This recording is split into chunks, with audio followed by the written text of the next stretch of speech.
Welcome to the Affiliated Monitors Expert Podcast, hosted by Tom Fox on the Compliance Podcast Network. Hello, everyone. This is Tom Fox, back for another episode in our 5-part exploration of everything you've always wanted to know about monitors, but were afraid to ask, with Jay Rosen, Mr. Monitors, and Vice President of Business Development and Monitoring Specialist at Affiliated Monitors.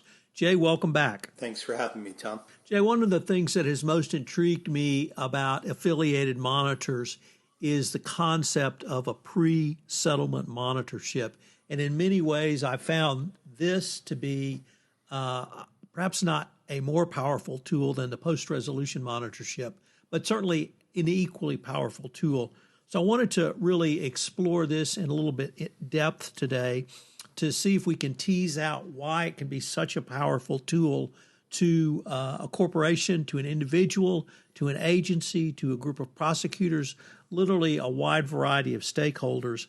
And I know one of the things that your colleague Eric Feldman talks about is culture assessment. And so I was wondering if we might start with really the cultural assessment component of a pre-settlement monitorship and really ask you to take a little bit deeper dive so we can understand why it is such a powerful tool. Yeah, I think it's a great question, Tom, and I think culture has been on everybody's mind. Just recently with the new corporate evaluation program, taking a look at that document, I believe culture is mentioned somewhere between over 15 and 20 times. So when we talk about a proactive monitorship, this is something that can help an organization not only to assess where they might be at this point in time, but also to create a roadmap to improve and strengthen their culture of compliance and ethics going forward. One reason for performing a pre-settlement monitorship might be when a company wants to explicitly demonstrate its due diligence to law enforcement or regulators should something occur in the future that would result in an action against the company. So a lot of times the regulators are looking not only does the company have an ethics and compliance program, but they actually want to dig a little bit deeper and find out how effective is that program. And I think that's where Eric sees the power here and this preemptive monitorship to get in there and really take a look at what makes a company's program tick and can there be demonstrative measures of its success. Jay, it really strikes me hearing you describe that it also could be seen as really a market differentiator if you considered stakeholders such as other corporations, businesses, clients, customers, or a wide variety of others beyond simply a regulatory body. Would you agree with that assessment? Yeah, definitely. Part of this, like you said, Tom, is that companies that follow this prescription are putting themselves in a much better position that if they ever have to go to a regulator, they can say, while we found a situation, we began to remediate consecutively along. We have isolated this infraction to a specific part of the company. We've found the controls. We've tested them. We've righted the ship.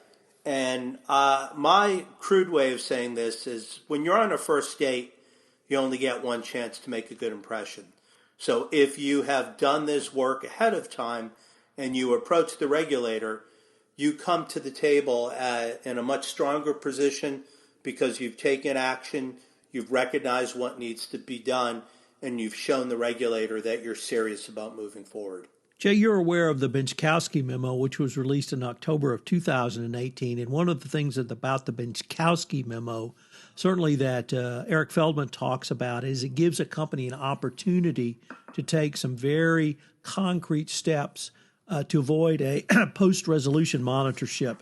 And so I was wondering if you might give a few thoughts about how a pre-settlement monitorship could be used literally as a preemptive strike to avoid additional requirements after a resolution with the government. Sure. So as we've been talking about how we approach things at affiliated monitors, In the past, we've had instances where companies are subject to an action with one level of the government, for example, say the U.S. Attorney's Office in an area of the country, and we can use this pre-settlement monitorship to help our client to avoid being suspended or debarred by the federal government and from participating in future federal government contracts. The pre-settlement monitorship performs a complete review, then makes recommendations for remediations. This has led in the past to positive resolution with the government in the form of either declining a suspension or debarment action. So, Jay, if I could turn now from really a regulatory focus to a little bit more of a business focus. And I want to specifically ask you to consider utilizing a pre-settlement monitorship in a mergers and acquisition context. One of the things the Department of Justice has communicated to us quite clearly is they expect a much more robust pre-acquisition series of steps by a company. I was wondering if I could get your thoughts on how a pre-acquisition monitorship could be utilized as a due diligence tool to satisfy this DOJ requirement. Yeah, I think that's a great point, Tom. We've had situations where companies will, as part of the merger and acquisition, pre-acquisition due diligence process, bring us on as an independent third-party monitor to not only look at the target company, but to ensure, in fact, that the target company has a robust ethics and compliance posture, and that corporate ethical culture will be able to be integrated fully into the organization when that occurs.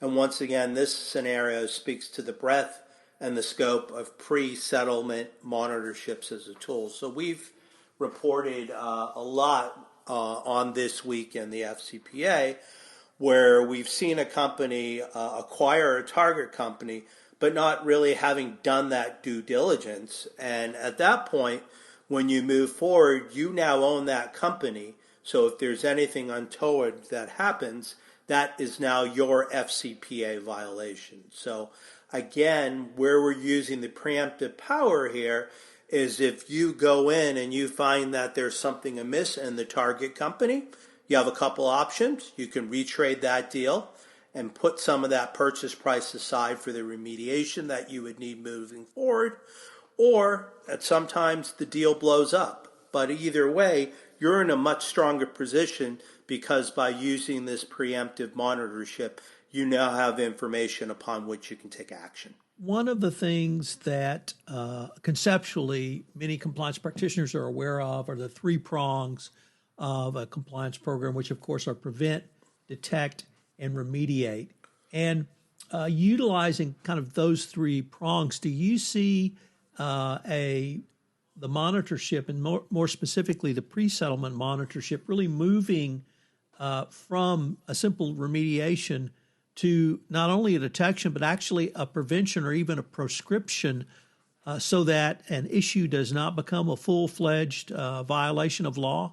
Yeah, I think that's a great point, Tom. And, through the pre-settlement monitorship, this tool not only becomes proactive, but as you just said, it is prescriptive and you can use it as an ongoing monitor solution. It's even more powerful because of, as we discussed previously, the independent nature of the monitor, which brings an unbiased eye to the compliance program. And in all these scenarios, whether it's an internal cultural assessment, a preventive strike, or M&A due diligence, it's critical that a monitor bring real value through the monitorship process. The monitor should provide insights by employing a variety of investigative techniques, including interviews, document reviews, and forensic auditing. All of these can provide solid information to not only the Chief Compliance Officer, but also the leadership of the organization. Well, Jay, unfortunately, we are near the end of our time, but I've been visiting today with Jay Rosen, the Vice President of Business Development and Monitoring Specialist at Affiliated Monitors. I hope you'll join us again tomorrow in Part 4, where we take a look at some considerations when hiring a monitor. Jay, I look forward to continuing the conversation. Thanks, Tom. This is Tom Fox again. I hope you will join us tomorrow for Part 4, where we discuss considerations when hiring a monitor. For additional reading, see Jay Rosen's article, What is the power of a pre-settlement monitorship on corporate compliance insights? Finally, for more information on affiliated monitors, visit their website